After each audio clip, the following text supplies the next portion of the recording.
అందరికీ నమస్తే అండి. విశాఖపట్నానికి వరాల జల్లు. నిజంగా విశాఖపట్నం రూపురేఖలు మారబోతున్నాయి. విశాఖ జిల్లా రూపురేఖలు.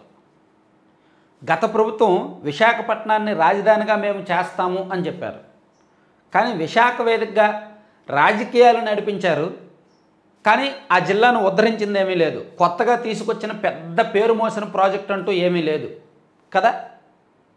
సో గత 5 ఏళ్లలో మేము విశాఖపట్నమే రాష్ట్రానికి కీలకం, విశాఖపట్నమేమో ఒక రాజధాని, మేము అక్కడి నుంచే పరిపాలిస్తాము అని చెప్పారు. అక్కడ భూములు ఆక్రమించుకున్నారు. అక్కడ ఋషికొండ రిసార్ట్ ఒక పెద్ద బంగ్లా కట్టుకున్నారు, ఒక పెద్ద భవంతి కట్టుకున్నారు. కానీ విశాఖపట్నానికి 1,00,000 కోట్లు 50,000 కోట్ల ప్రాజెక్టు తీసుకొచ్చే ప్రయత్నం ఏదీ చేయాల. కేవలం దాన్ని రాజకీయ కేంద్రంగానే వాడుకున్నారు. సో ఇప్పుడు ఈ ప్రభుత్వం మాత్రం అది లేదు. నిజంగా ఇప్పుడు వరకు ఉన్న ప్రపోజల్స్, విశాఖపట్నానికి రావడానికి ఇప్పుడు వరకు ఉన్న ప్రపోజల్స్ చూస్తే నిజంగా విశాఖపట్నం జిల్లాకు వరమే. తాజాగా గూగుల్ క్లౌడ్ వాళ్ళు దాదాపుగా 1,00,000 కోట్లు పెట్టుబడులు పెట్టి విశాఖపట్నంలో ఒక కేంద్రం ఏర్పాటు చేయబోతున్నారంట. గూగుల్ క్లౌడ్ ప్రపంచవ్యాప్తంగా దిగ్గజ కంపెనీ. సో వాళ్ళు విశాఖపట్నంలో 1,00,000 కోట్లు ఇన్వెస్ట్ చేసి ఒక కేంద్రం ఏర్పాటు చేయబోతున్నారు. ఇది తాజాగా తెర మీదకి వచ్చిన అంశం. నిన్న మాట్లాడుకున్నారు, ఫైనల్ చేసుకున్నారు. త్వరలోనే పూర్తిస్థాయి రాతలు కోతలు పత్రాలన్నీ జరుగుతాయి. అలాగే ఒక నెల రోజుల కిందట అనుకుంటా ఆర్సెలర్ మిత్తల్ ప్రపంచంలోనే ఉక్కు పరిశ్రమల్లో రెండో అతిపెద్ద సంస్థ. సో వాళ్ళు అనకాపల్లి జిల్లాలో వాళ్ళు కూడా దాదాపుగా 1,41,000 కోట్ల పెట్టుబడులు పెట్టడానికి రెడీ అయ్యారు. అది మన ఇండియాలోనే హైయెస్ట్ ఇన్వెస్ట్మెంట్. దశల వారీగా 2 దశల్లో పెడతారు. అలాగే అనకాపల్లి జిల్లాలోనే అచ్యుతాపురం సెజ్లో అనుకుంటా కదా ఎన్టీపీసీ గ్రీన్ హైడ్రోజన్ ప్రాజెక్ట్ ఒకటి వస్తుంది. దానిలో కూడా దాదాపుగా 70,000 కోట్ల పెట్టుబడులు పెడుతున్నారు కదా. అలాగే విశాఖపట్నానికి మెట్రో డిపిఆర్ ఆమోదించారు. కేంద్రం కూడా డబ్బులు ఇవ్వడానికి రెడీగానే ఉంది. భోగాపురం ఎయిర్పోర్ట్ నుంచి విశాఖ స్టీల్ ప్లాంట్ వరకు అనుకుంటా. అంటే Visakha steel plant area means Gajuwaka అవతల మేబీ అనకాపల్లి వరకు పెట్టేస్తారేమో.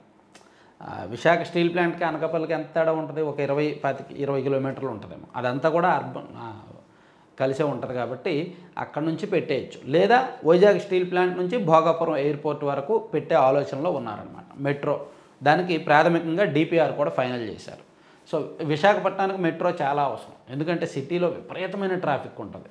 మనం ఈ చివరి నుంచి ఆ చివరికి ఆనందపురం నుంచి, అంటే ఆనందపురం కూడా కాదు, మనం మధురవాడ నుంచి అక్కడ గాజువాక వరకు వెళ్ళాలంటే మినిమం సాయంత్రం టైంలో అయితే 2:30 గంటలు 3 గంటలు పడుతుంది. మధ్యాహ్నం కూడా మినిమం 1.5 గంటలు పడుతుంది.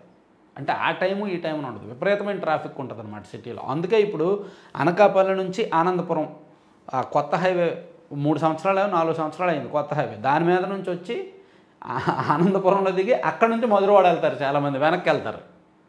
సో విశాఖపట్నం లాంటి సిటీకి అవసరం అక్కడ.